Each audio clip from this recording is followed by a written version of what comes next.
আসসালামু আলাইকুম স্টুডেন্টস, কেমন আছো তোমরা সবাই? আশা করি তোমরা সবাই ভালো আছো। তো অন্যরকম পাঠশালা কর্তৃক আয়োজিত গুণগত রসায়নের ক্লাসগুলোর ধারাবাহিকতায় আজকে আমরা আলোচনা করতে চলেছি গুণগত রসায়নের প্রয়োগ নিয়ে। সো তোমার নামটা শুনে একটু বিব্রত বোধ করতে পারো যে গুণগত রসায়নের প্রয়োগ জিনিসটা আবার কি? জিনিসটা হচ্ছে আমরা এতদিনের যে জার্নিতে যেসব টপিকগুলো নিয়ে আলোচনা করেছি, একদম শুরুতে আমরা পরমাণু নিয়ে আলোচনা দেখেছি, তারপর আমরা দ্রব, দ্রাবক মানে দ্রবণের কনসেপ্টটা নিয়ে আলোচনা করেছি, তারপর আমরা কিন্তু বর্ণালী নিয়ে একটা আলোচনা করেছি। অ্যান্ড এই যে ভাস্ট একটা টপিক নিয়ে আলোচনা করা, এই প্রত্যেকটা টপিক আমাদের দৈনন্দিন জীবনে আমরা কোথায় ইউজ করতে পারি সেটাই আমরা আমাদের আজকের লেকচারে দেখার ট্রাই করব। কারণ গুণগত রসায়ন কথাটার মানে কি? কোনো একটা পদার্থ বা কোনো একটা দ্রব্য বা কোনো একটা বস্তুর গুণগত মান, এটা কতটুকু ভালো কতটুকু খারাপ সেই জিনিসটা অ্যানালাইসিস করা। অ্যান্ড সেগুলো আমরা করতে পারি কিন্তু আমাদের এই যে মেথডগুলো, সলিউশনের যে কনসেপ্টগুলো আমরা শিখে এসেছি, সময়ায়ন প্রভাব, তারপরে জটিল যৌগের প্রভাব, তারপরে আমরা বর্ণালীতে যে ডিফারেন্ট লাইট স্পেকট্রাম দেখেছি, ওগুলোর মাধ্যমে আমরা এই জিনিসটা অনুধাবন করতে পারবো। তো চলো আমাদের লেকচার শুরু করা যাক।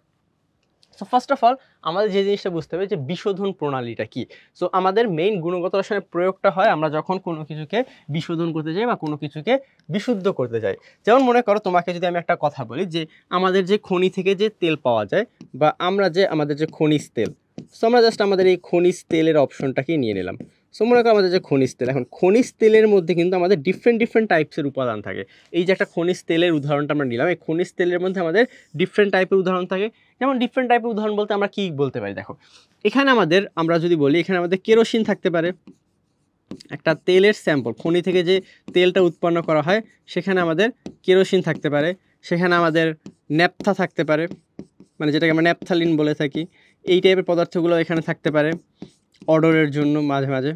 তারপরে আমাদের এখানে আরও কি থাকতে পারে, এখানে আমাদের বিভিন্ন টাইপের মনে করো অপদ্রব্য থাকতে পারে, বিভিন্ন টাইপের অপদ্রব্য মানে যেগুলো আমাদের গুণগত মানকে কমিয়ে দেয়। তারপর এখানে ডিফারেন্ট টাইপের গ্যাস থাকতে পারে, মাঝে মাঝে তেল খনিতে তেলের সাথে সাথে গ্যাসও উঠে আসে।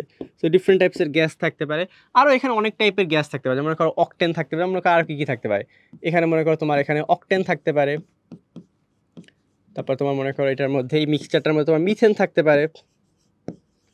সো এরকম ডিফারেন্ট টাইপের একটা কম্বিনেশন থাকতে পারে না। এই যে খনি থেকে তুমি এই স্যাম্পলটা পেলা, octane, diesel, methane, gas, naphthalene, kerosene, অপদ্রব্য, এই যে মিক্সচারটা, এই মিক্সচারটা এখন তোমার আলাদা আলাদা করতে হবে। এখন তুমি এটাকে আলাদা আলাদা কীভাবে করবা, এটা হচ্ছে বড় একটা চ্যালেঞ্জ। যে এরকম একটা মিক্সচার থেকে জিনিসটাকে আলাদা আলাদা করার জন্য আমাদের ডিফারেন্ট টেকনিক্স দরকার। কোনো ক্ষেত্রে তোমার ওই টেকনিকটা লাগবে যে একটা পদার্থকে তাপ দিলে গ্যাস হয়ে যায়, আর একটা পদার্থকে তাপ দিলে হয়তো কম তাপমাত্রায় গ্যাস হয়। মনে করো দুইটা পদার্থ, একজনের স্ফুটনাঙ্ক বা একজনের গলনাঙ্ক হচ্ছে তোমার 20°C আর একজনের 100°C। তাহলে তুমি যদি এই জিনিসটাকে তাপ দাও 20°C বা মনে করো 30°C পর্যন্ত তাপ দিলা, তখন কি হবে, যে 20°C বাষ্পে পরিণত হয় সে উড়ে চলে যাবে, আর যে 100 সে তো ওখানে পড়ে থাকবে। এভাবে তুমি আলাদা করতে পারো। তারপর তোমার যদি এরকম না হয়, তেলের ক্ষেত্রে যদি এমন হয় দুইজনের গলনাঙ্ক স্ফুটনাঙ্ক খুবই কাছাকাছি, তখন তুমি কি করবা, এদেরকে এমন একটা মেথড তুমি জেনারেট করবা যেখানে তুমি গলনাঙ্ক স্ফুটনাঙ্ক পাশাপাশি হলেও তুমি এদেরকে পৃথক করতে পারো। সো এই মেথডটাকেই বলা হয় বিশোধন প্রণালী। সেটা কি, অবিশুদ্ধ যৌগ হতে অপদ্রব্য অপসারণের প্রক্রিয়াকে বলা হয় বিশোধন প্রণালী। মানে তুমি জাস্ট কি করবা, এই যে এত বড় মিক্সচার থেকে তুমি জাস্ট কি করবা, এই যে অপদ্রব্যটা আছে না, এই যে অপদ্রব্য যেটা আমার গুণগত মানটাকে কমিয়ে দেয়। মনে রাখবো অপদ্রব্য কোনটা, যে পদার্থের উপস্থিতি তোমার কোনো পদার্থের গুণগত মানকে হ্রাস করে দেয় সেটাকে আমরা বলি অপদ্রব্য। সো এই অপদ্রব্য বের করার যে প্রণালী সেটাকে আমরা বলি বিশোধন প্রণালী। আমাদের আজকের লেকচারের এই জার্নিতে আমরা আলোচনা করবো যে কিভাবে ডিফারেন্ট বিশোধন প্রণালী আবিষ্কার করা হয়েছে, কিভাবে সেগুলোকে আমরা কাজে লাগাতে পারি। যেমন তুমি এখানে দেখতে পারতেছো একটা ইন্ডাস্ট্রিতে দেখো এই ক্রুড অয়েল, আমরা যখন একটা ইন্ডাস্ট্রিতে ক্রুড অয়েলকে আনা হয়, ক্রুড অয়েলটা হচ্ছে কি আমাদের খনিজ তেল। এই যে আমি খনিজ তেলটার কথা বলি, এটাকে বলা হয় ক্রুড অয়েল। সো ক্রুড অয়েলটাকে আমাদের ফার্নেসের মধ্যে নেওয়া হয়, এবং দেখো ফার্নেসের মধ্যে যখন নেওয়া হয় ডিফারেন্ট তাপমাত্রা বেসিসে কিন্তু এটা ভাগ হয়ে যায়। দেখতে পাচ্ছ একদম কম তাপমাত্রা, দেখো সবথেকে কম তাপমাত্রা আমরা এটাকে পেট্রোলিয়াম নাম দেই, এরপরে গ্যাসোলিন, এরপরে naphthalene, paraffin, diesel, fuel oil, lubricating oil, bitumen, মানে ডিফারেন্ট তোমার অয়েলে, দেখো একটা অয়েল স্যাম্পলের মধ্যে তোমার ডিফারেন্ট অয়েলের স্যাম্পল থাকতে পারে। তো সেগুলোকে আমরা কিভাবে ভাগ করছি, এখানে দেখো এখানে আমরা কোন বেসিসটায় ভাগ করছি, এখানে কিন্তু আমরা ওর টেম্পারেচার বেসিসে ওকে ভাগ করছি, ডিফারেন্ট টেম্পারেচার বেসিসে আমরা পুরোটাকে ভাগ করে ফেলছি। সো দিস ইজ কল্ড বিশোধন প্রণালী। এটাকে আমরা বিশোধন প্রণালী বলে থাকি, যে কীভাবে আমরা এটাকে আলাদা করতে পারি। সো আসলে আমরা কিছু বিশোধন প্রণালী সম্বন্ধে জেনে নিই। সো আমাদের যে অপদ্রব্য বলো এবং যৌগের যে ডিফারেন্ট টাইপের ক্যারেক্টারিস্টিক্স, এর ভিত্তিতে আমরা ডিফারেন্ট টাইপের বিশোধন প্রণালী জেনারেট করছি। তো এখানে একটু দেখি, দেখো ফার্স্ট হচ্ছে ক্লাসন, এরপর হচ্ছে পরিস্রাবণ, এরপরে যেগুলো আছে দেখো সাধারণ পাতন, ঊর্ধ্বপাতন, আংশিক পাতন, বাষ্পপাতন, নিম্নচাপ পাতন, এগুলোকে সবগুলোকে আমরা কি পাতনের আন্ডারে ফেলতে পারি। ওকে, এগুলোকে আমরা সব কার আন্ডারে ফেলতে পারি, এগুলো হচ্ছে পুরোটা পাতনের আন্ডারে। ওকে, এটা হচ্ছে এক কথায় বলতে গেলে পাতন। এরপরে কি আছে দেখো, দ্রাবক নিষ্কাশন, ক্রোমাটোগ্রাফি। সো প্রত্যেকটাকে আমরা একটু জাস্ট ভাষা আকারে বলে দিই যে কোনটা আসলে কি। সো পরিস্রাবণ হচ্ছে কি, দেখো পরিস্রাবণ হচ্ছে এক কথায় বলতে গেলে ছাকা। পরিস্রাবণ কথাটার মানে হচ্ছে এক কথায় ছাকা, মানে তুমি যদি মনে করো এমন হয় যে তুমি ছেঁকে আলাদা করতে পারতেছো, মনে করো তোমার এরকম আছে যে অনেক বড় বড় কিছু ময়লা আছে, মনে করো আকারে বড় অপদ্রব্য। সো আকারে যে বড় অপদ্রব্যগুলো যেগুলোকে আমরা ছাকার মাধ্যমেই মানে ছেঁকে ফেলে দিতে পারি, সেক্ষেত্রে আমরা কি করি, পরিস্রাবণটা ইউজ করি। পরিস্রাবণ খুবই বেসিক একটা টেকনিক। এখানে মনে করো যেমন মনে করো তুমি একটা স্যাম্পল নিলে, এখন স্যাম্পলের মধ্যে অনেক নুড়ি পাথর ময়লা থাকতে পারে, যেমন ফিল্টারে আমরা যখন পানি ফিল্টার করি তখন অনেক পানির স্যাম্পলে অনেক বড় বড় ময়লা থাকে না, ওই ময়লাগুলো কিন্তু তুমি অলরেডি ছেঁকেই একদম বের করে ফেলতে পারো। সো ফার্স্টে এটা হচ্ছে পরিস্রাবণটা বুঝতে পারলাম আমরা। কেলাসনটা হচ্ছে কি, ক্লাস তৈরি করা বা ক্রিস্টাল তৈরি করা। সো কেলাসনটা কি, এটাকে আমরা ইংলিশে বলি ক্রিস্টালাইজেশন। সো ক্রিস্টালাইজেশন বা কেলাসনটা কি, কেলাসনটা হচ্ছে যে তুমি যখন একটা দ্রবণ, মনে করো সমুদ্রের পানিতে কি থাকে, লবণ থাকে। এখন সমুদ্রের পানি থেকে তুমি লবণটাকে আলাদা করবা কিভাবে, তুমি যদি সমুদ্রের পানিটাকে একটা জায়গায় রেখে দাও, অনেক দিন পর দেখবা পানিটা আস্তে আস্তে বাষ্পীভূত হয়ে যায়, বাষ্পীভূত হয়ে পানিটা চলে যায় এবং নিচে ক্রিস্টালটা মানে লবণের ক্রিস্টালটা পড়ে থাকে। এই যে প্রসেসটা, যে তাপ দেওয়ার মাধ্যমে কোনো একটা দ্রবকে একটা দ্রবণ থেকে ক্রিস্টাল আকারে বের করার যে পদ্ধতি, সেটাকে আমরা বলি কেলাসন। এটাকে কেলাস যৌগ বলা হয়, যে যৌগটা উৎপন্ন হয়। এরপরে দেখো পাতন আমরা কখন ইউজ করি, এই জিনিসটা বুঝতে হবে। পাতন আমরা ইউজ করি যখন তরল মিক্সচার থাকে, এটা আমরা যে যখন আমাদের তরল মিক্সচার, নর্মালি আমাদের তরল প্লাস তরলের যে মিক্সচারটা থাকে, তরল প্লাস তরলের যে মিক্স থাকে, এই মিক্স থেকে আমরা চাইলে তাপমাত্রা বেসিস, দেখো এই যে তাপমাত্রা বেসিস, আমাদের যে তাপমাত্রা বেসিসে যখন মনে করো দুইজনের স্ফুটনাঙ্ক ডিফারেন্ট, একজনের স্ফুটনাঙ্ক তোমার ওই যে একটু আগে বললাম 40 ডিগ্রি সেলসিয়াস, আর একজনের স্ফুটনাঙ্ক হচ্ছে আমাদের 100 ডিগ্রি সেলসিয়াস। সো এই যে তাপমাত্রার একটা বড় পার্থক্য, এই তাপমাত্রা পার্থক্যের বেসিসে আমরা যখন দুইটা তরলকে আলাদা করতে পারি, সেটাকে বলা হয় পাতন। এখন তাপমাত্রা পার্থক্য অনেক ধরনের হতে পারে, মনে করো অনেক বড় একটা হিউজ পার্থক্য আছে তাপমাত্রার, কারো ক্ষেত্রে অনেক কম পার্থক্য। এই টাইপের ক্ষেত্রে আমরা ডিফারেন্ট টাইপের পাতন ইউজ করি। সাধারণ পাতন জাস্ট নর্মাল, একদম নর্মাল বেসিক যে পাতনটা। এরপর হচ্ছে দেখো আংশিক পাতনটা কখন করা হয়, যখন আমাদের তাপমাত্রার পার্থক্যটা অনেক কম হয়। মনে রাখবা, যখন আমাদের তাপমাত্রার পার্থক্যটা 40 ডিগ্রি সেলসিয়াসে কম হয়, 40 ডিগ্রি সেলসিয়াসে কম যদি হয় তাপমাত্রার পার্থক্য, তখন আমরা আংশিক পাতন করে থাকি। ঊর্ধ্বপাতন কি, ঊর্ধ্বপাতন হচ্ছে এমন পদার্থ যেটাকে তাপ প্রয়োগ, মনে করো এমন একটা মিক্সচার যেখানে এমন একটা পদার্থ যেটাকে তাপ প্রয়োগ করলে তোমার সেটা সলিড থেকে ডিরেক্টলি গ্যাস হয়ে যাবে। তাহলে একজন মনে করো সলিড থেকে ডিরেক্টলি গ্যাস হয়, আর একজন সলিড থেকে লিকুইড থেকে গ্যাস হয়। এই টাইপের যদি দুইটা পদার্থ থাকে, তাদেরকে আলাদা করার জন্য আমরা ঊর্ধ্বপাতন ইউজ করি। এরপর বাষ্পপাতন, নর্মালি যেসব জিনিসে তুমি বাষ্প আকারে কালেক্ট করতে চাও, সেটাকে বাষ্পপাতন করা হয়। নিম্নচাপ পাতন, কম্প্রেসড পাতন বলা হয় এটাকে, যখন তুমি যখন ঝামেলা হয়, যে তোমার উচ্চ চাপে একটা রিয়াকশন করা পসিবল হচ্ছে না, তখন তুমি নিম্ন চাপে নিয়ে বা নর্মাল চাপে করা পসিবল না হলে নিম্ন চাপে নিয়ে পাতন করতে পারো। এটা হচ্ছে নর্মাল প্রসিডিওর। এরপর আসে আমাদের দ্রাবক নিষ্কাশনটা কি, দ্রাবক নিষ্কাশনটা হচ্ছে আমাদের দ্রাবক দ্বারা নিষ্কাশন বলা হয় এটাকে। এখন কথা হচ্ছে দ্রাবক দ্বারা নিষ্কাশন এই জিনিসগুলো কি, এই জিনিসগুলো আমরা দেখো দ্রাবক নিষ্কাশনের উপর আমাদের একটা ডেডিকেটেড লেকচার আছে, ওই লেকচারে আমরা ডিটেলস আলোচনা করবো যে দ্রাবক নিষ্কাশন কি, কিভাবে করা হয় না করা হয়। জাস্ট তুমি একটা জিনিস মনে রাখো, দ্রাবক নিষ্কাশনের প্রিন্সিপালটা হচ্ছে এরকম, যে তোমার একটা দ্রবণ, এই হচ্ছে তোমার একটা দ্রবণ, একটা দ্রবণের মধ্যে তোমার দুইটা উপাদান থাকে, একটা হচ্ছে একটা দ্রব থাকে আর একটা হচ্ছে দ্রাবক থাকে। তুমি করবা কি, এই দ্রবণ থেকে দ্রব আর দ্রাবককে আলাদা করার জন্য বাহিরে থেকে একটা নতুন দ্রাবক অ্যাড করবা। তুমি করবা কি, একটা নতুন দ্রাবক অ্যাড করলা, তুমি করলা কি, যে এখানে একটা নতুন দ্রাবক 2 অ্যাড করলা, এই যে তুমি দ্রাবক 2টাকে অ্যাড করলা, এই দ্রাবক 2 তোমার এই দ্রবটাকে এই দ্রবণ থেকে আলাদা করে নিয়ে গেল। এই যে দ্রাবক 2 দ্রবণ থেকে দ্রবকে আলাদা করে নিয়ে গেল, এটাকেই বলা হয় দ্রাবক নিষ্কাশন বা দ্রাবক দ্বারা নিষ্কাশন। অ্যান্ড সেকেন্ডলি আসে আমাদের ক্রোমাটোগ্রাফি। ক্রোমাটোগ্রাফিটা কি? এক ইজি কথা বলে, ক্রোমাটোগ্রাফিটা হচ্ছে তোমার নর্মালি একটা সেল বা সেল অথবা একটা কোষ, একটা সেল অথবা একটা কোষের জন্য যখন তুমি এই কাজটা করো, মনে রাখবা একটা সেল একটা কোষের অনেকগুলো উপাদান থাকে। তোমার মাইটোকন্ড্রিয়া থাকে, তোমরা যারা বায়োলজি পড়েছো তারা জানো যে মাইটোকন্ড্রিয়া থাকে, প্লাস্টিড থাকে, গোলগি অ্যাপারাটাস থাকে, অনেক ডিফারেন্ট টাইপের কম্পোনেন্টস থাকে। সো এই যে ছোট ছোট কম্পোনেন্টসগুলো, এগুলোকে তুমি এই কোনো মেথডেই বের করতে পারবে না, কোনো মেথডে পৃথক করতে পারবে না। তো এদের জন্য আমরা ক্রোমাটোগ্রাফিটা ইউজ করি। ক্রোমাটোগ্রাফিটা করা হয় কি, যে একটা সচল এবং নিশ্চল মাধ্যমে ইউজ করে। এটা নিয়েও আমাদের ডেডিকেটেড লেকচার আছে, সেটা নিয়ে আমরা আলোচনা করবো। তো এখানে হয় কি, সচল এবং নিশ্চল মাধ্যম থাকে দুইটা। এই যে সচল এবং নিশ্চল মাধ্যম, এদের মধ্যে থেকে আমাদের দুইজনকে রান করা হয়, মানে এরা দৌড়াদৌড়ি করা হয়।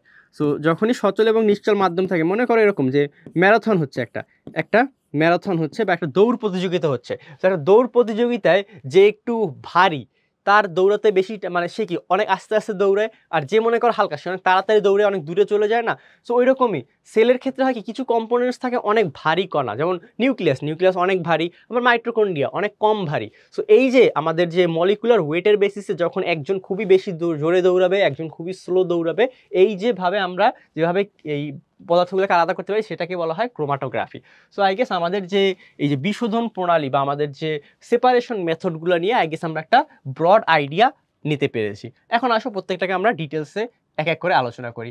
এখানে দেখো আরেকটা জিনিস বলা আছে যে বিশোধনটাকে দুইভাবে আলোচনা করেছে। একটা হচ্ছে ভাইয়া কঠিন পদার্থের ক্ষেত্রে বিশোধন, আর একটা হচ্ছে ভাইয়া তরল পদার্থের ক্ষেত্রে বিশোধন। এগুলো একটু মনে রাখবো, মাঝে মাঝে এমসিকিউতে চলে আসে যে কোনটা কঠিন পদার্থে, কোনটা তরল পদার্থে। সো পরিস্রাবণ, ক্লাসন, আংশিক ক্লাসন, ঊর্ধ্বপাতন, দ্রাবক নিষ্কাশন, ক্রোমাটোগ্রাফি, এগুলো হচ্ছে কঠিনের জন্য। আর মনে করো পাতন, বাষ্পপাতন, রাসায়নিক প্রণালী, সমস্ফুট মিশ্রণ, আংশিক পাতন, এগুলো হচ্ছে আমাদের নর্মালি বিশোধনে। সমস্ফুট মিশ্রণটা তোমাদের কাছে নিউ লাগতে পারে ওয়ার্ডটা, একটু আগে দেখো না। এটা সমস্ফুট মিশ্রণটা কি, একটা মনে করো সেম স্ফুটনাঙ্ক, মানে এটা হচ্ছে কি সমান স্ফুটনাঙ্ক বিশিষ্ট মিশ্রণ, মানে সমান না, একদম জাস্ট কাছাকাছি।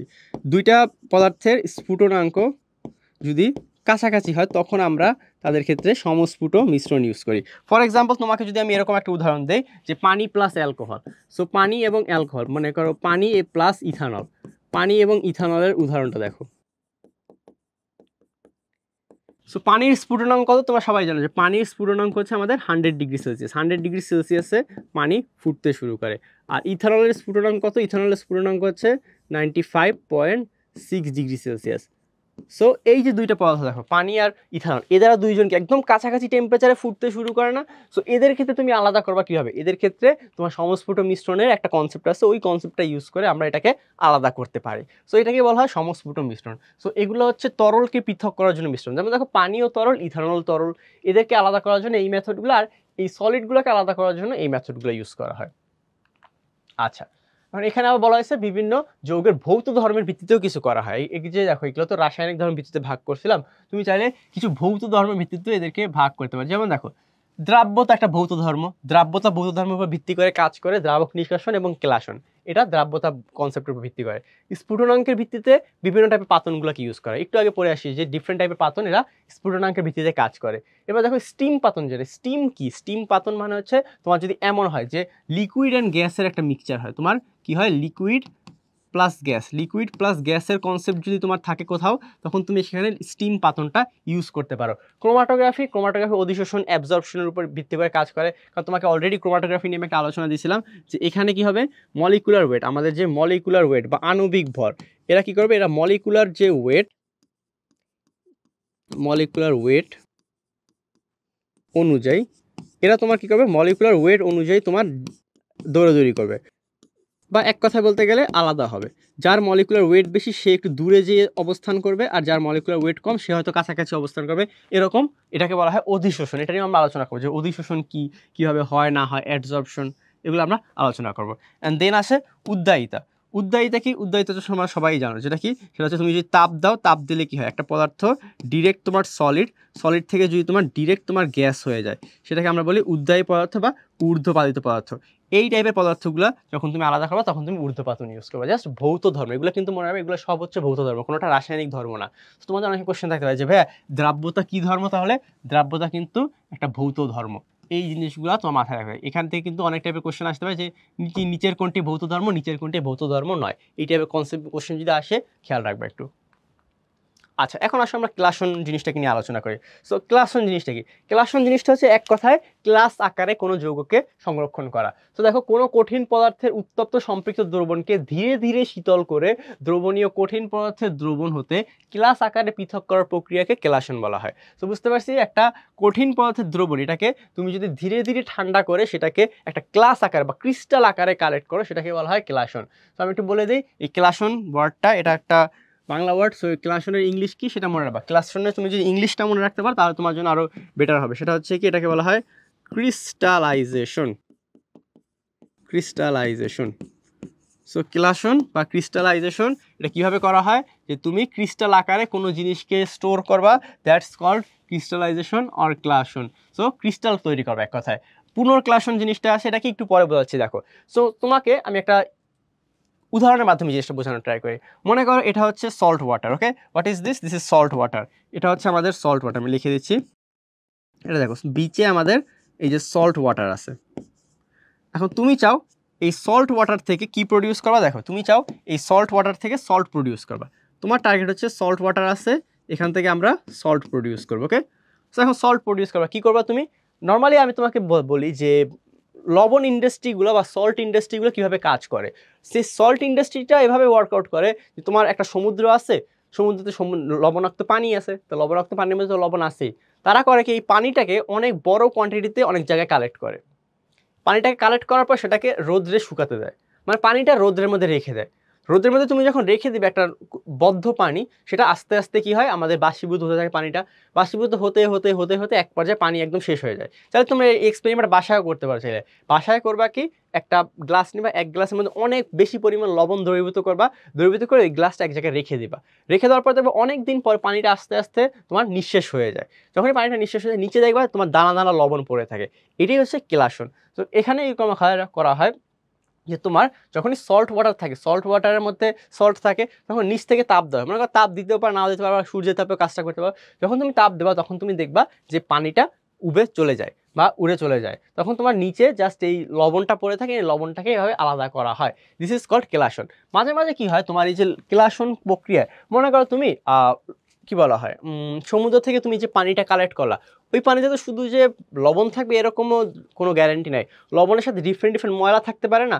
মনে করো তুমি কী করলা, সমুদ্র থেকে পানি নিয়ে ওটাকে তুমি জাস্ট কী বলা, পানিটাকে তুমি সূর্যের তাপে বাষ্পীভূত করে ফেললা, তোমার সাথে লবণটা পড়ে থাকলো। এই লবণটা কি অ্যাকুরেট লবণ হবে? লবণ কিন্তু অ্যাকুরেট হবে না। এখানে তোমার ডিফারেন্ট টাইপের আয়ন থাকতে পারে। যেমন মনে করো ডিফারেন্ট টাইপের তোমার কি বলে, মেটাল আয়ন থাকতে পারে, যেমন লোহা থাকতে পারে, ম্যাঙ্গানিজ থাকতে পারে, জিঙ্ক থাকতে পারে, কপার থাকতে পারে, ডিফারেন্ট টাইপের আয়ন্স থাকতে পারে। আবার তোমার যে হ্যালোজেন মৌলগুলা, ফ্লোরিন, ক্লোরিন, ব্রোমিন, আয়োডিন, 4 টাইপের হ্যালোজেন থাকতে পারে। এখন তোমার দরকার কি? তোমার দরকার মনে করো সোডিয়াম ক্লোরাইড, তোমার দরকার সোডিয়াম ক্লোরাইড। তাহলে তুমি করবা কি, এই যে লবণের স্যাম্পলটা পেলা, এই লবণের স্যাম্পলটাকে তুমি ল্যাবে নিয়ে যাবা বা তোমার ইন্ডাস্ট্রিতে নিয়ে যাবা। ইন্ডাস্ট্রিতে নিয়ে যাওয়ার পর কি করবা, ইন্ডাস্ট্রিতে নিয়ে যাওয়ার পর ওই যে লবণের যে দ্রবণটা, মানে যে লবণটা পাইছো, ওই লবণটাকে তুমি আবার পানিতে দ্রবীভূত করবা। আবার পানিতে দ্রবীভূত করার পর কি হবে, এবার যে দ্রবীভূত করে, এবার কি ময়লাগুলো নিচে পড়ে গেল, ময়লাগুলোকে তুমি ছেঁকে আলাদা করে নিলা, দেন তুমি আবার ক্লাসন করলা, আয়নগুলোকে বাদ দিলা। এই যে তোমার প্রসিডিওরটা, যে তুমি কি করলা, একবার তুমি একটা ক্লাস বা একটা ক্রিস্টাল পেলা, সেই ক্রিস্টালটাকে তুমি আবার দ্রবীভূত করলা, আবার সেখান থেকে ক্রিস্টাল প্রডিউস করলা। এই মেথডটাকেই বলা হয় পুনর্ক্লাসন। বুঝতে পারছি আমরা পুনর্ক্লাসনটা কি, যে কোনো জৈব যৌগকে একবার ক্লাস করে যদি বিশুদ্ধ করা না যায়, ফোকাস করেও এই লাইনটার উপরে, যে একবার কেলাসন প্রক্রিয়া করে যদি বিশুদ্ধ করা না যায়, তখন করা হয় কি, প্রাপ্ত যে ক্লাসটা আছে, প্রাপ্ত ক্লাসকে একই পদ্ধতিতে কেলাসন করে প্রাপ্ত ক্লাসকে শুষ্ক করে বিশুদ্ধ ক্লাস পাওয়া যায়। বুঝতে পারছি যে একবার ক্লাসন করে যদি তুমি একটা পারফেক্ট ক্রিস্টাল বা তুমি একটা পিওর ক্রিস্টাল না পাও, তখন তুমি করবা কি, এই ক্রিস্টালাইজেশন প্রসেসটা আবার পুনরায় বারবার করতে থাকবা। সো মনে করো এই যে বললাম সল্ট, ফার্স্ট একবার তুমি সমুদ্র থেকে সল্ট কালেক্ট করলা, সেখানে তুমি দেখলা অনেক বড় বড় ময়লা আছে, আবার তুমি দ্রবীভূত করলা, এবার তুমি করলা কি, ময়লাগুলোকে ছেঁকে ফালাই দিলা, তারপর তুমি দেখলা ডিফারেন্ট টাইপসের আয়ন আছে, আবার একবার ক্রিস্টালাইজেশন করলা, এবার তুমি দেখলা ক্যাটায়নগুলো বাদ দেওয়া গেছে, বাট অ্যানায়ন সব বাদ যায় নাই, আবার একবার ক্রিস্টালাইজেশন করো, অ্যানায়নগুলোকে বাদ দাও, then you are left with sodium chloride. এরকমভাবে পুনর্ক্লাসন এবং ক্লাসন ওয়ার্কআউট করে থাকে। আচ্ছা, ক্লাসনের ক্ষেত্রে কিছু জিনিস মনে রাখা লাগবে, যে উত্তপ্ত সম্পৃক্ত দ্রবণকে শীতলীকরণ করে। আচ্ছা, এখানে তোমাকে আমি একটা জিনিস বলে দিই, মনে রাখবা ক্লাসন কিন্তু একটা তাপোৎপাদী প্রক্রিয়া, মনে রাখছো? এই যে দেখো ক্লাসনের ক্ষেত্রে তাপ দেওয়া কেন হয়, তাপ দিলেই কেন ক্রিস্টালাইজেশন হয়, তোমাকে এই জিনিসটা বুঝতে হবে। দেখো এই জিনিসটা বোঝার জন্য তোমাকে আমি সোডিয়াম ক্লোরাইড যে গঠনটা হয় সেটা একটু বোঝানোর ট্রাই করে আসো। সো সোডিয়াম ক্লোরাইডের গঠনটা আমরা 9-10 থেকে পড়ে আসতেছি, সেটা কি হবে 9-10 থেকে আমরা পড়ে আসতেছি, এই যে সলিড সোডিয়ামের সাথে আমার ক্লোরিন গ্যাসের বিক্রিয়া হয় এবং এই বিক্রিয়ার ফলে আমার সোডিয়াম ক্লোরাইড উৎপন্ন হয়। বাট এই বিক্রিয়াটা অতটা ইজিলি হয় না, খুবই কমপ্লিকেটেড একটা প্রসিজিওরের মাধ্যমে এই বিক্রিয়াটা কন্ডাক্ট হয়। ফার্স্টে দেখো সোডিয়াম ক্লোরাইড গঠন করার জন্য সোডিয়ামকে একটা ইলেকট্রন ত্যাগ করতে হবে। সো ইলেকট্রন ত্যাগ করার জন্য সোডিয়ামকে দেখো, এই সোডিয়ামকে ফার্স্টে সলিড থেকে গ্যাসিয়াস স্টেটে যাওয়া লাগবে, কারণ আমরা জানি যে একটা ইলেকট্রন যে ত্যাগ করবে, একটা ইলেকট্রন ত্যাগ করার ফলে এটাকে কী বলা হয়, আয়নীকরণ শক্তি বলা হয়। এই আয়নীকরণ শক্তি আয়নিত হওয়ার জন্য গ্যাসীয় অবস্থা লাগবে। তোমরা আয়নীকরণ শক্তির সংজ্ঞা 9-10-এও পড়ে এসেছো, ইন্টারেও তোমরা অধ্যায় 3-এ গেলে পড়বা যে গ্যাসীয় অবস্থায় কোনো মৌলের 1 মোল থেকে 1 মোল ইলেকট্রন সরিয়ে 1 মোল ধনাত্মক আয়নে পরিণত করতে যে পরিমাণ শক্তি দরকার হয় সেটাকে বলা হয় আয়নীকরণ শক্তি। তাহলে সলিড কি ডিরেক্টলি তোমার ইলেকট্রন ত্যাগ করতে পারবে না? ভাইয়া অবশ্যই পারবে না, ওকে গ্যাসীয় হতে হবে। সো সলিড থেকে ফার্স্টে গ্যাসীয় হলো, গ্যাসীয় থেকে দেন একটা ইলেকট্রন ত্যাগ করলো। অনুরূপভাবে ক্লোরিন কি ইলেকট্রন গ্রহণ করতে পারবে একটা? না ভাইয়া, র্যান্ডমলি তো গ্রহণ করতে পারবে না। তাহলে ক্লোরিনকে কি করতে হবে? ক্লোরিনকে ফার্স্টে ডবল থেকে তোমার সিঙ্গেল হওয়া লাগবে। তো Cl2 থেকে Cl হলো, কারণ 1 মোলের কথাবার্তা বলা আছে। দেন ক্লোরিন একটা ইলেকট্রন গ্রহণ করলো, কি হলো? ক্লোরিন মাইনাস হলো। এই যে সোডিয়াম প্লাস এবং ক্লোরিন মাইনাস, এখানে ডিফারেন্ট টাইপের এনার্জির পরিবর্তন হয়েছে। এনার্জির পরিবর্তনটা কীভাবে হয়েছে একটু দেখিয়ে দিই আমি, যে এখানে দেখো, এখানে এটা কি, এটা হচ্ছে আয়োনাইজেশন পোটেনশিয়াল। ওকে, এটা হচ্ছে আয়োনাইজেশন পোটেনশিয়াল। এখানে তুমি ওকে এনার্জি দিয়েছো, এখানে এনার্জি পজিটিভ। এখানে ক্লোরিন থেকে chlorine minus, electron affinity. So electron affinity কি হয়, এখানে তুমি ওর কাছ থেকে এনার্জি পেয়েছো। ওকে, আবার তুমি দেখো এই যে ক্লোরিন থেকে ক্লোরিন করছো, এখানে বলা হয় ডিসোসিয়েশন এনার্জি, এটাকে বলা হয় ডিসোসিয়েশন এনার্জি। সো তুমি যখন ডিসোসিয়েট করছো ওকে, এটাকে ডিসোসিয়েট করছে, এগুলো তোমরা অধ্যায় 3-এ গেলেও জানবা, বাট তোমাকে আমি একটু বলে রাখি এখন জাস্ট। এখানেও তুমি ওকে তাপ দিছো আলাদা, সোডিয়াম সলিড থেকে সোডিয়াম গ্যাস করছো, মানে এখানে সাবলিমেশন হয়েছে, মানে এক কথা সাবলিমেশন মানে ঊর্ধ্বপাতন হয়েছে। সো এটাকে ঊর্ধ্বপাতন এনার্জি, এখানেও তুমি ওকে তাপ দিছো। সো দেখো এই 4টা স্টেপের মধ্যে 3টা স্টেপে তুমি ওকে তাপ দিছো আর একটা স্টেপে ও তোমাকে তাপ দিছে, মানে এখানে ওর কাছে কিন্তু একটা হাই এনার্জি এক্সিস্ট করতেছে। খেয়াল করতেছো, সোডিয়াম প্লাস এবং ক্লোরিন মাইনাস এদের মধ্যে খুবই হাই একটা এনার্জি এক্সিস্ট করতেছে। অ্যান্ড এই এক্সিস্টিং যে হাই এনার্জিটা যখন ওরা করবে কি, এই এনার্জিটাকে ওরা ইউজ করে ওরা এখান থেকে খুবই হিউজ পরিমাণ একটা এনার্জি ছেড়ে দেবে। অ্যান্ড হিউজ পরিমাণ একটা এনার্জি ছেড়ে দিয়ে ওরা সোডিয়াম ক্লোরাইড ক্রিস্টাল গঠন করবে। সো এই যে sodium plus and chlorine minus উৎপন্ন হলো, এই প্রসেসে কিন্তু ও খুবই হাই পরিমাণ এনার্জি অ্যাবজর্ভ করছে। অ্যান্ড হাই পরিমাণ এনার্জি অ্যাবজর্ভ করার পরে ও সোডিয়াম প্লাস ক্লোরিন মাইনাস হয়েছে। তাইলে ওর যখন এখান থেকে সোডিয়াম ক্লোরাইড ক্রিস্টাল হয়েছে, ও কিন্তু একটা হিউজ অ্যামাউন্টের এনার্জি রিলিজ করছে। অ্যান্ড এই যে এনার্জি রিলিজ করে এটাকে বলা হয় কি মনে রাখবা, এটাকে বলা হয় ল্যাটিস এনথালপি। এটাকে বলা হয় ল্যাটিস এনথালপি। ওকে, ল্যাটিস এনথালপি। এখানে এই প্রসেসটা হচ্ছে একটা তাপোৎপাদী বিক্রিয়া। সো ল্যাটিস এনথালপিটা কি, যে ক্রিস্টাল ফর্ম করার সময় কোনো কেলাসন প্রক্রিয়াতে বা ক্রিস্টালাইজেশন প্রসেসে ক্রিস্টাল ফর্ম করার আগে ক্রিস্টালাইজেশনে পার্ট নেওয়া যে আয়নগুলো, ওই আয়নগুলো যে পরিমাণ এনার্জি রিলিজ করে সেটাকে বলা হয় ল্যাটিস এনথালপি। ওকে, এই জিনিসটা মনে রাখবে, এটাকে বলা হয় ল্যাটিস এনথালপি। সো ল্যাটিস এনথালপির ক্ষেত্রে একটা জিনিস আমি বলে রাখবো এখানে আরও, যে যৌগের ল্যাটিস যত ভালো, মনে রাখবা যার ক্লাস যত ভালো,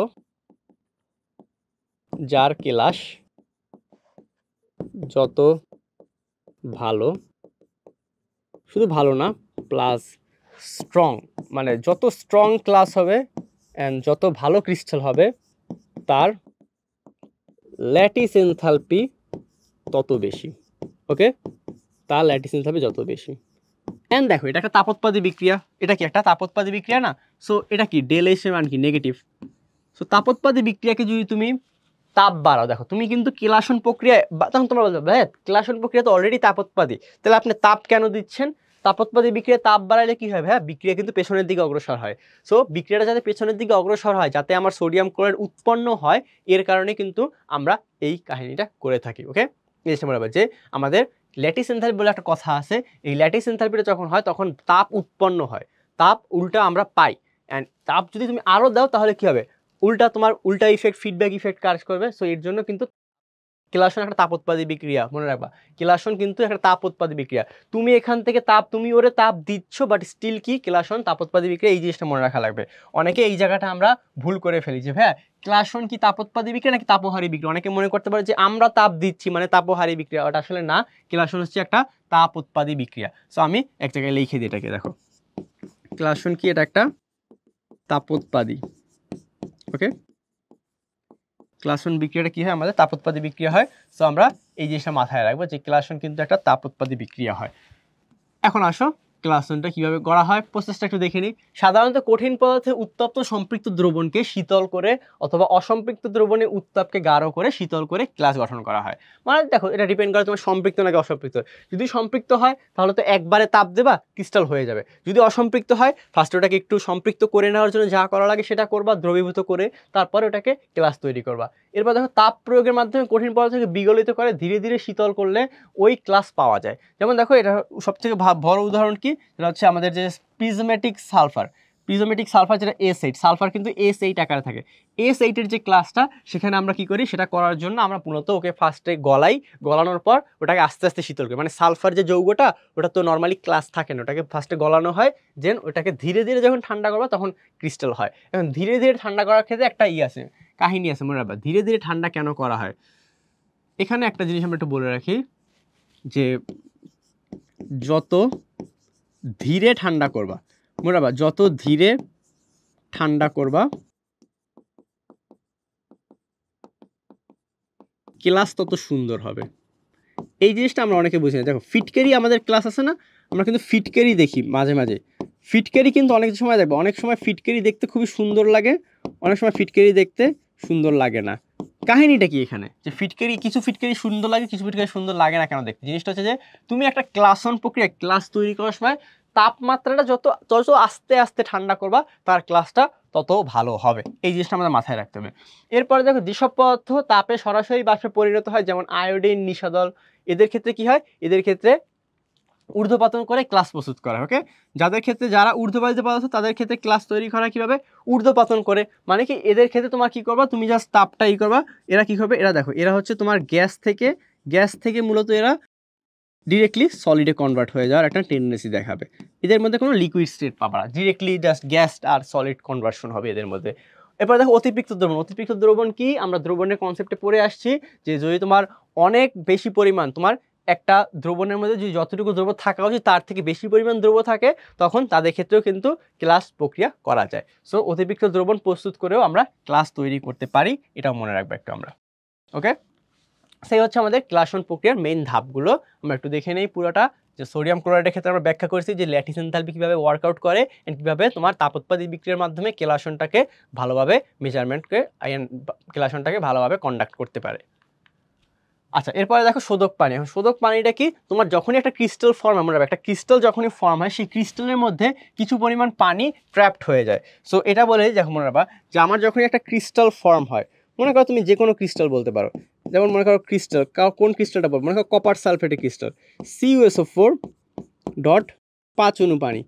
এই যে CuSO4 × 5 অণু পানি, এখানে এই যে 5 অণু পানিটা, যে 5 অণু পানিটা তোমার ডিরেক্টলি যুক্ত হয়েছে, এই পানিটা কিন্তু তোমার আর্দ্র বিশ্লেষণ পানি নেই, এটাকে বলা হয় পানি যোজন বিক্রিয়া। মনে রাখবা তোমার যখনই একটা ক্রিস্টাল ফর্ম হয়, মনে করো তোমার CuSO4 ক্রিস্টাল ফর্ম হলো, সেটার সাথে তোমার পানি যোগ করবা। সো এই পানিটা ক্লাস পানিটা কি, ক্লাস পানিটা হচ্ছে যে পানিটা তোমার জাস্ট ক্রিস্টালটাকে ভালোভাবে ধরে রাখার জন্য বা ক্রিস্টালটাকে একটা স্ট্রাকচারাল সাপোর্ট দেওয়ার জন্য যে পানি যোজন হয়, এটাকে মনে রাখবে, এটাকে আমি লেখাও দিই বিক্রিয়াটার নাম, এটাকে বলা হয় পানি যোজন বিক্রিয়া। পানি দেখো, পানি দ্বারা যখনই বিক্রিয়া হয়, পানি দ্বারা দুইভাবে বিক্রিয়া হতে পারে, একটা হচ্ছে আর্দ্র বিশ্লেষণ। পানি নর্মালি আর্দ্র বিশ্লেষণ বিক্রিয়া দেখায়, বাট ক্রিস্টালের ক্ষেত্রে তোমার পানিটা ডিরেক্টলি কি হয়, যৌগটার সাথে যুক্ত হয়ে যায় ক্রিস্টালের মধ্যে, এটাকে বলা হয় পানি যোজন বিক্রিয়া।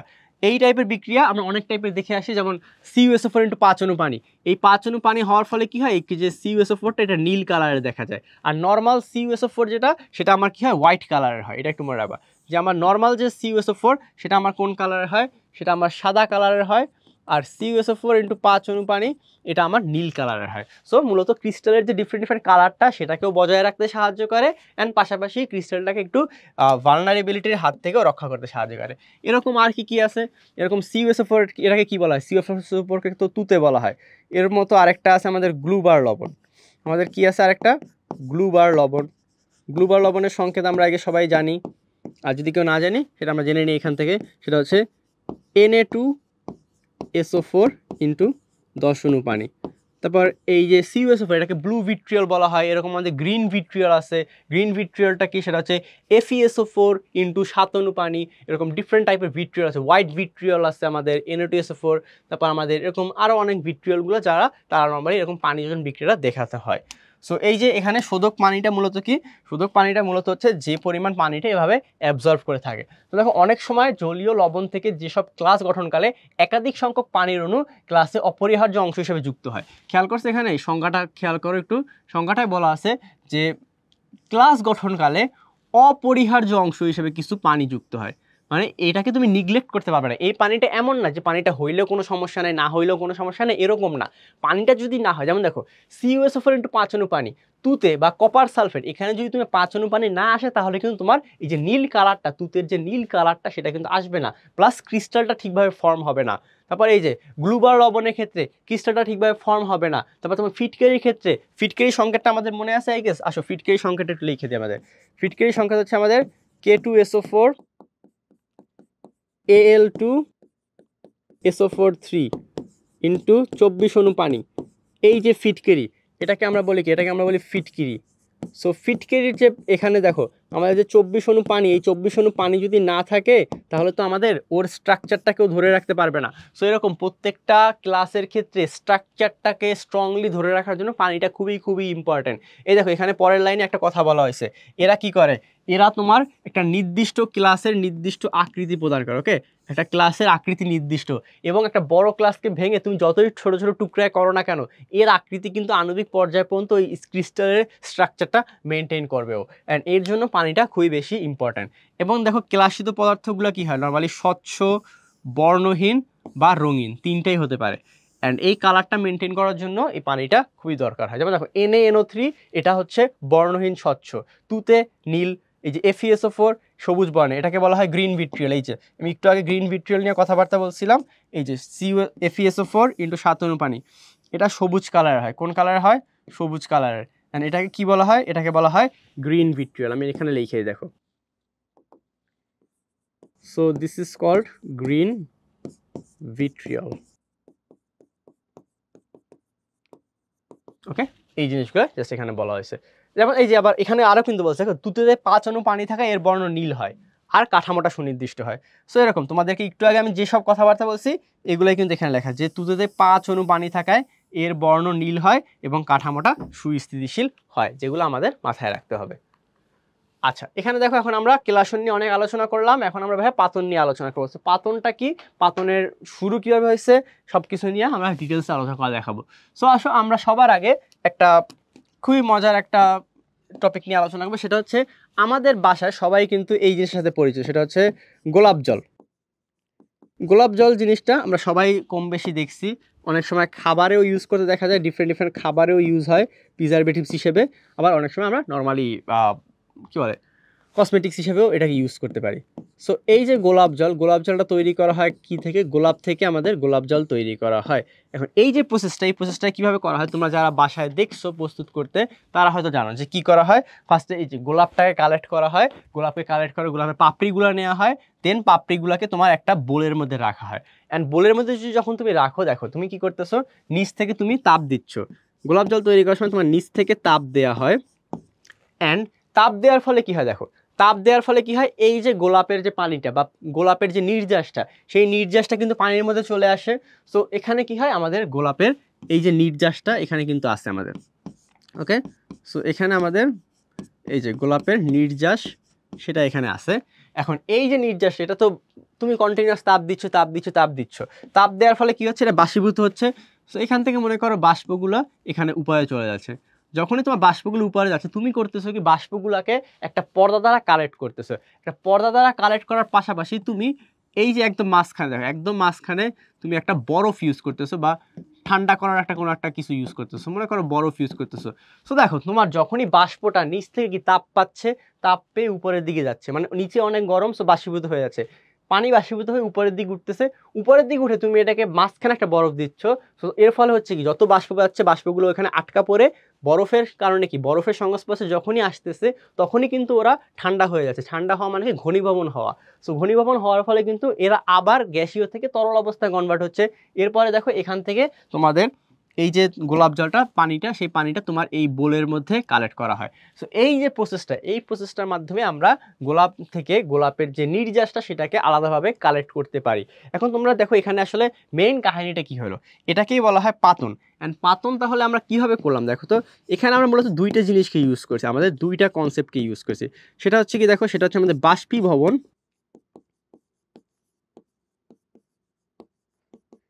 আমরা বাষ্পীভবন এবং ঘনীভবন, এই দুইটা জিনিসকে একসাথে ইউজ করছি। বুঝতে পারছি আমরা যে ফার্স্টে আমরা কি করবো দেখো, পাতনের কনসেপ্টটা খুব ইজি, বাষ্পীভবন প্লাস ঘনীভবন। আমাদের কাছে একটা স্যাম্পল আছে, যে স্যাম্পলটাকে তোমার আলাদা করতে, মনে করো একটা গোলাপ ফুল, মানে নর্মালি ফুলের নির্যাস, ফুলের মধ্যে যে কেমিক্যালটা থাকে সেই কেমিক্যালটা কিভাবে আলাদা করবা।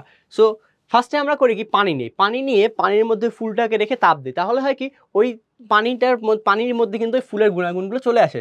যেমন তোমরা যারা অপরাজিতা ফুলের চা খাইছো, অনেকে হয়তো, এটা অনেক ফেমাস একটা চা আমাদের বাংলাদেশে, যে অপরাজিতা ফুলের যে চা, সেটা কি হয়, নীল কালারের ফুলটা হয়। এই ফুলটাকে তুমি যখন পানির মধ্যে নিয়ে অনেক তাপ দাও, তখন কি হয়, ওই ফুলের যে নির্যাস সেটা চায়ের মধ্যে চলে আসে বা পানির মধ্যে চলে আসে, যেটাকে আমরা চা হিসেবে খাই। সো এরকমই যে কোনো তুমি ফুল নিয়ে যদি সেটাকে তাপ দাও পানির মধ্যে অনেকক্ষণ রেখে, দেখবা কি ওই যে কেমিক্যালটা সেটা তোমার পানির মধ্যে চলে আসে। এখন এই যে পানির মধ্যে চলে আসলো, এখন তুমি করলা কি, তুমি করবা কি, এই পানিটাকে বাষ্পীভূত করতে থাকলা। বাষ্পীভূত করতে থাকলে হয় কি, ওই নির্যাসটা উপরের দিকে উঠে যায়।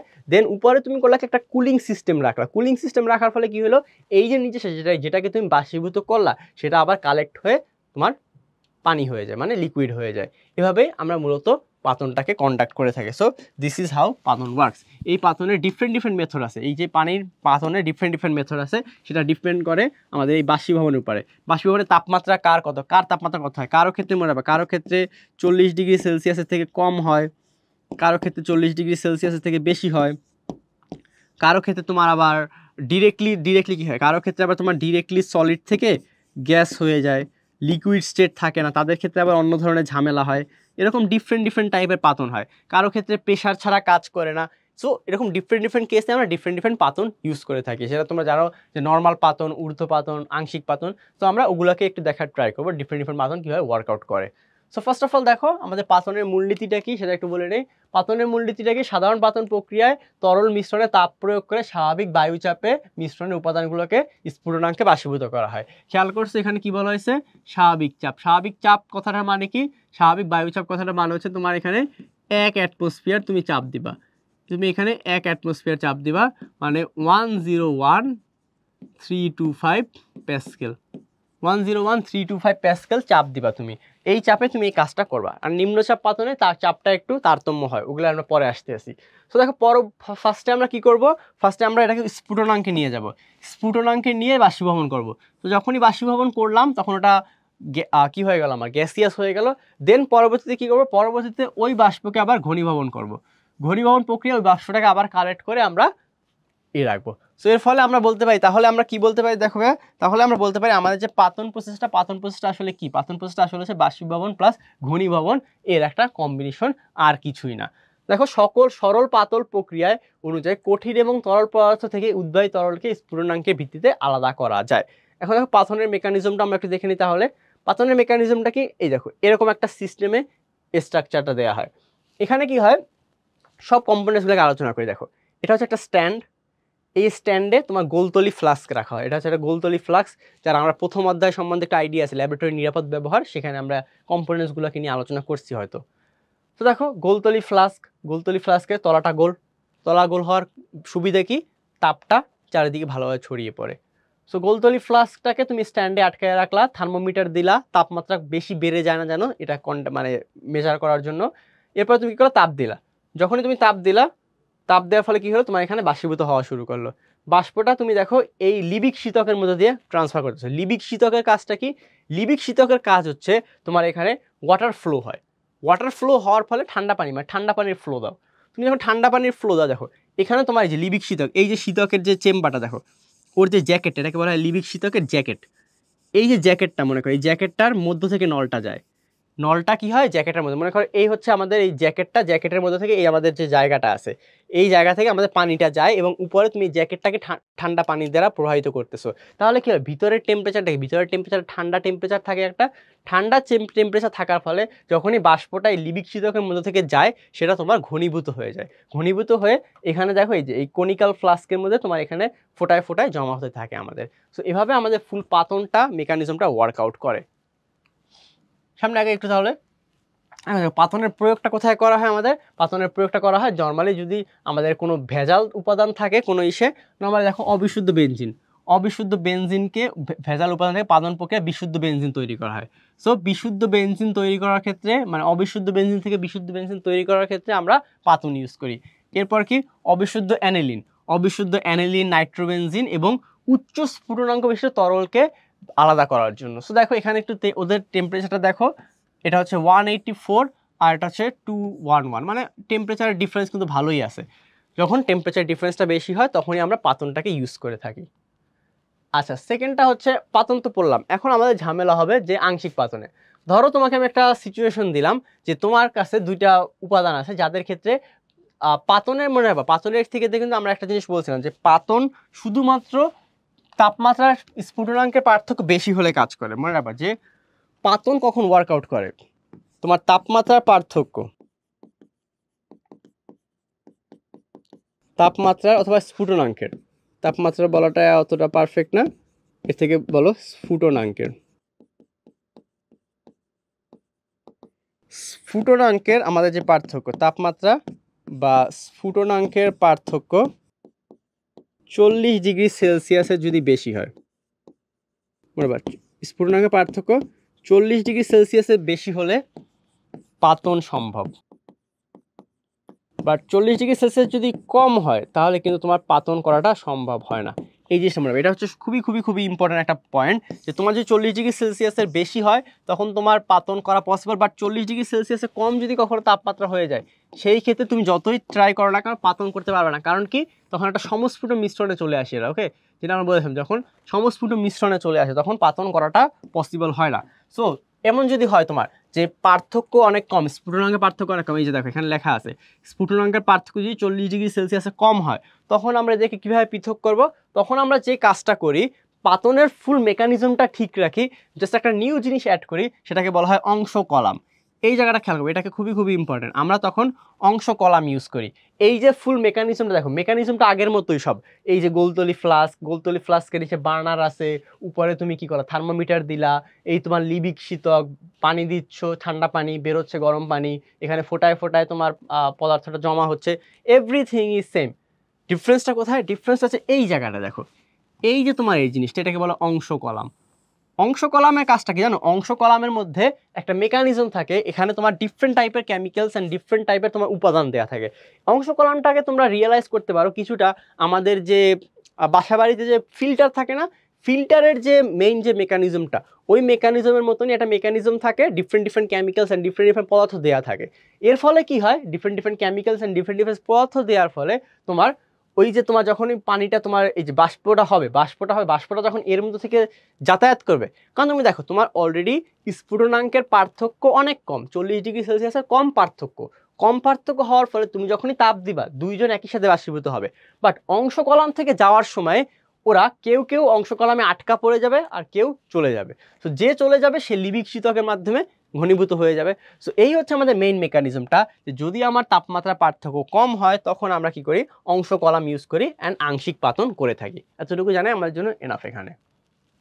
আচ্ছা, আংশিক পাতনের মূলনীতিটা কি, ওই সেম কথা, যে তরল উপাদানের পৃথক করার জন্য আমরা এমনভাবে উত্তপ্ত করি যেন অধিকতর যাদের ক্ষেত্রে স্ফুটনাঙ্কটা একটু বেশি তারা কি করবে, উপরে চলে যাবে, আর যাদের ক্ষেত্রে স্ফুটনাঙ্কটা একটু কম তারা ওই অংশ কলামের মধ্যে আটকা পড়ে যাবে।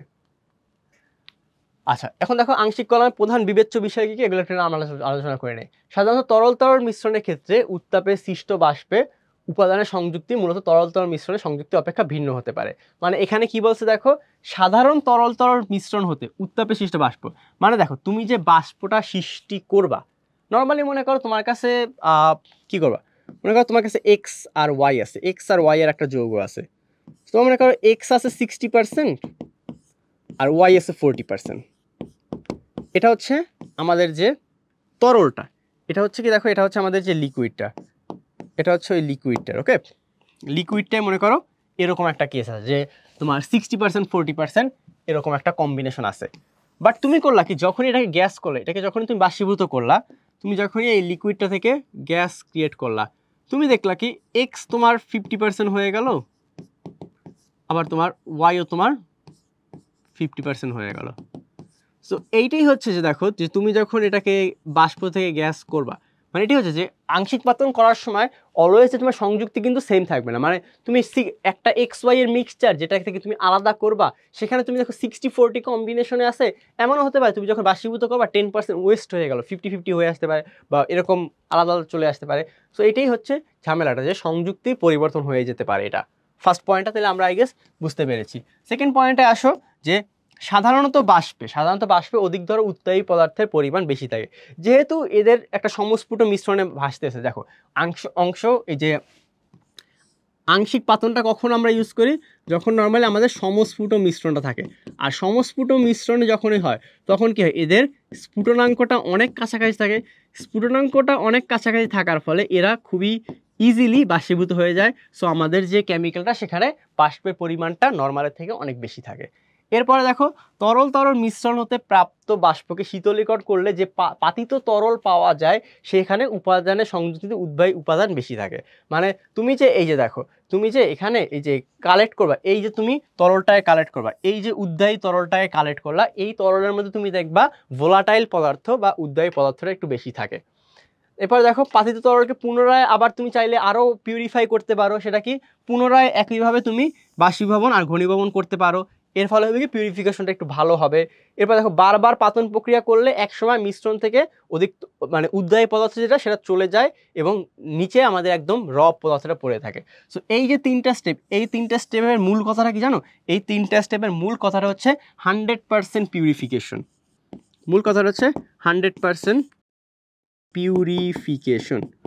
মানে কি, তুমি দেখো একবার পাতন করলে তুমি দেখবা এক্স আর ওয়াই আলাদা হয়েছে ঠিকই, বাট কিছু রয়ে গেছে। আবার করো আংশিক পাতন, দেখবা আরেকটু পিওর হয়েছে। আবার করে বারবার যখন তুমি করবা, তখন তুমি দেখবে এই যে প্রথমবার যখন তুমি করলা তখন কি দেখো, সংযুক্ত উদ্বায়ী পদার্থের উপাদানটা অনেক বেশি থাকে। দেখো একদম প্রথমবার যখন তুমি করলা তখন তোমার কি হলো, উদ্বায়ী পদার্থের উপাদানটা অনেক বেশি থাকে। তুমি যখন আরও দুই তিনবার করলা, তখন তোমার কি দেখো, এই যে অধিক উদ্বায়ী পদার্থ যেটা সেটা কিন্তু পৃথক হয়ে যায়। খেয়াল করছো, অধিক উদ্বায়ী পদার্থটা পৃথক হয়ে যায়। সো মূলত এই তিনটে স্টেপ ওই কাজটাই করবে, যে তুমি বারবার পাতন করতে থাকো কন্টিনিউয়াস, এর ফলে উদ্বায়ী পদার্থের পরিমাণটা কমিয়ে আনো। আর লাস্টে কি দেখো, এভাবে তুমি যদি এটা করো, সেটা কিন্তু একটু সময় সাপেক্ষ এবং ব্যয়বহুল হয়। এই জিনিসটা মাথায় রাখতে হবে, তোমার এই প্রসেসটা কিন্তু একটু সময় সাপেক্ষ এবং ব্যয়বহুল। সো এর জন্য এই কাজটা তুমি তখনই অ্যাপ্লাই করবা যখন তুমি খুবই খুবই এক্সপেন্সিভ কোনো একটা জিনিস তৈরি করতেছো, যাতে তোমার লাভটা থাকে, তখনই তোমার এই প্রসেসটা অ্যাপ্লাই করতে হবে। আচ্ছা, এরপর দেখো, এটা খুবই ইম্পর্টেন্ট, এটা থেকে এমসিকিউতে আসে, এমসিকিউতে কোশ্চেন আসে, সেই যে মনে রাখবা যে আমরা কোথায় কোথায় আংশিক পাতন ইউজ করি। সো আমি স্লাইডে পুরোটাই রেখে দিছি, এখানে আর বোঝানোর কিছু নেই, এটা তোমরা নিজেরাই দেখতে পাচ্ছ কোথায় কোথায় ইউজ করি।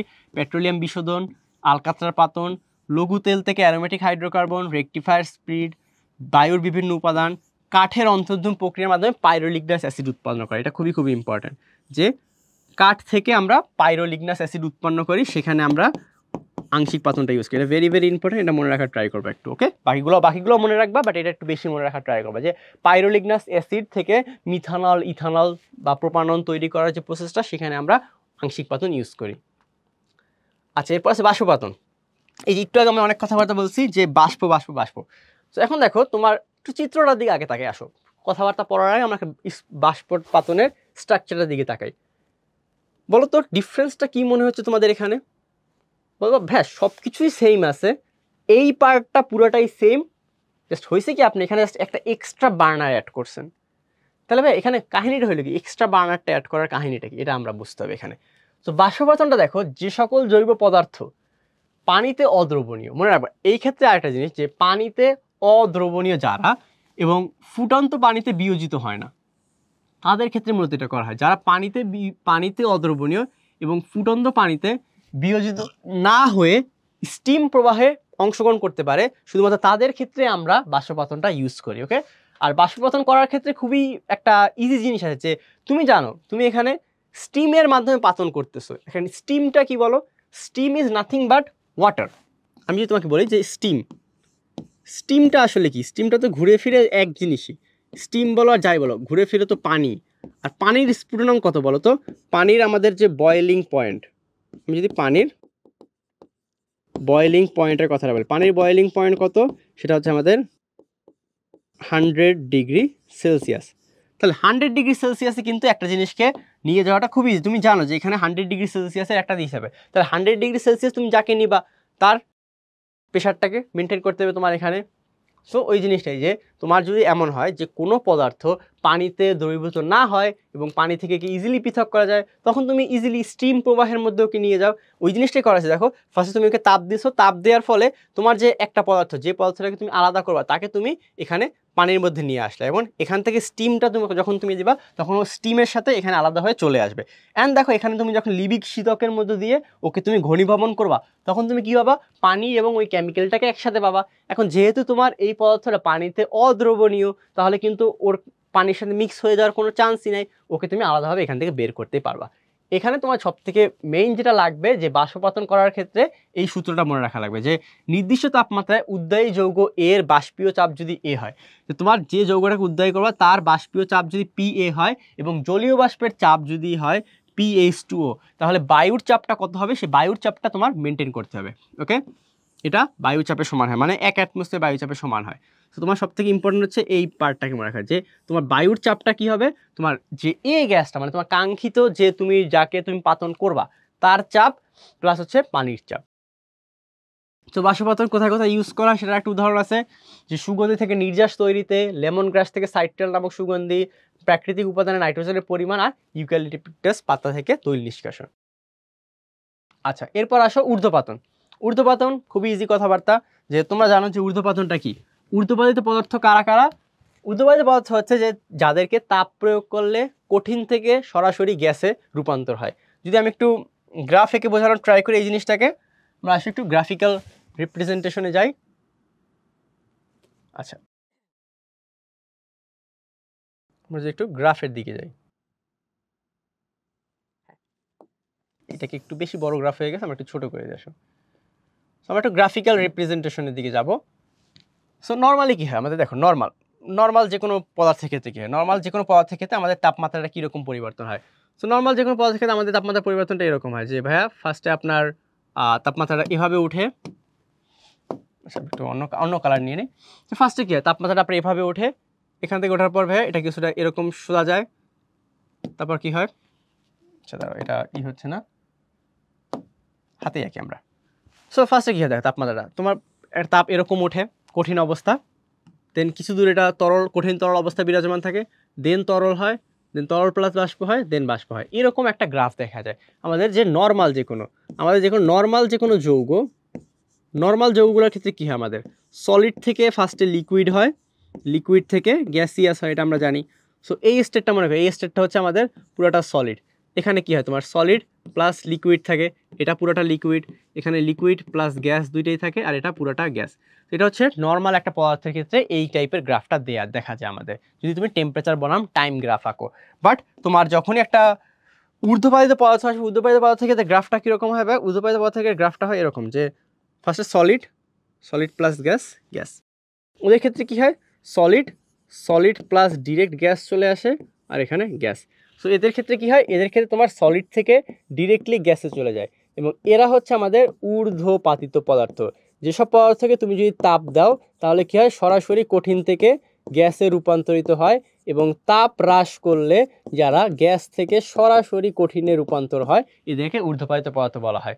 এদেরকে আলাদা করাটা খুবই ইজি, কারণ যে ঊর্ধ্বপাতিত হবে তাকে তুমি কি করবা, একবারে তাপ দিয়ে গ্যাস করে সরিয়ে দিবা, বাকিজন তরল হয়ে পড়ে থাকবে।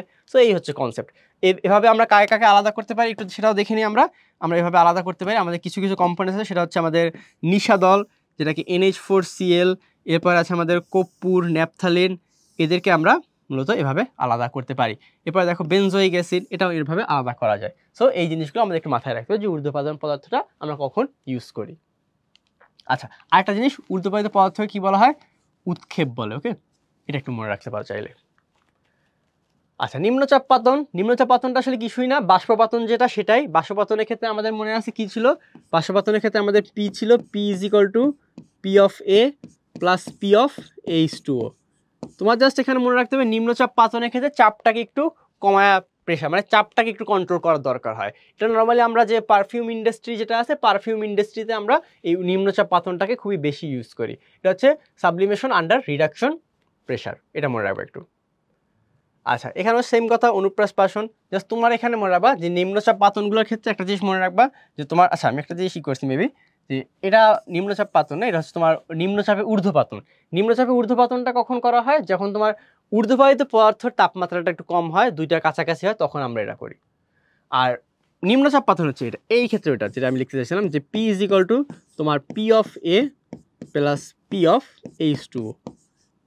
সো নর্মালি বাষ্পপাতনের ক্ষেত্রে আমরা এই কনসেপ্টটা ইউজ করি, বাট নিম্নচাপ পাতনের ক্ষেত্রে আমরা কি করি, যে পাতনের যে টেম্পারেচারটা সেটাকে একটু নিজের হাতের মধ্যে রেখে কন্ট্রোল করতে হয়। কারণ অধিক প্রেশার লাগে কিছু যৌগের ক্ষেত্রে, কিছু যৌগের ক্ষেত্রে একটু প্রেশারটা রিলিজ করতে হয়। এদের জন্য আলাদা ভ্যাকিউম চেম্বার তৈরি করা হয়। ওই ভ্যাকিউম চেম্বারে আমরা মূলত এই পাতনটা কন্ডাক্ট করি, অ্যান্ড দেন আমাদের কাঙ্ক্ষিত উৎপাদটা পাওয়া যায়। অ্যান্ড মনে রাখবা, এই যে তোমাকে বলা আছে দেখছো এখানে যে ভ্যাকিউম পাতন বা ভ্যাকিউম চেম্বারের মাধ্যমে এটা ইউজ করা হয়। তোমার জাস্ট এখান থেকে লাগবে কোনটা, এইসব পাতনগুলো অতটা ইম্পর্টেন্ট না। তোমার মেইন ইম্পর্টেন্ট হচ্ছে নর্মাল পাতন, আংশিক পাতন আর ঊর্ধ্বপাতন, এই তিনটা হচ্ছে মেইন ইম্পর্টেন্ট। এগুলো জাস্ট তুমি একটু মনে রাখবা যে কোন যন্ত্রটা কীভাবে ইউজ করা হয়, কীভাবে প্রেশারটা কোথায় কন্ট্রোল করা হয়, আর মেইন হচ্ছে উদাহরণটা যে কোথায় ব্যবহার করি আমরা। তরল পদার্থের দ্রুত ব্যাপন এবং সন্তোষজনক পাতন করার জন্য ব্যবহার করা হয়। সাবান শিল্পে ব্যবহার করা হয়, খুবই ইম্পর্টেন্ট যে সাবান শিল্পে আমরা এটাকে ইউজ করতে পারি। তারপর দেখো চিনি শিল্পে ইউজ করি, চিনি শিল্পে আখ থেকে চিনি তৈরি করার ক্ষেত্রে আমরা এটাকে ইউজ করি, এটা একটু মনে রাখবো আমরা। আচ্ছা, চলো আমরা কিছু এমসিকিউ সলভ করি একটু। আংশিক পাতন প্রক্রিয়ায় তরলের মধ্যে স্ফুটনাঙ্কের পার্থক্য ন্যূনতম কত হওয়া উচিত? দেখো ন্যূনতম কত হওয়া উচিত আংশিক পাতন প্রক্রিয়া, তোমাকে বলা আছে 40 degree Celsius. 40 degree Celsius normally হওয়া উচিত এখানে।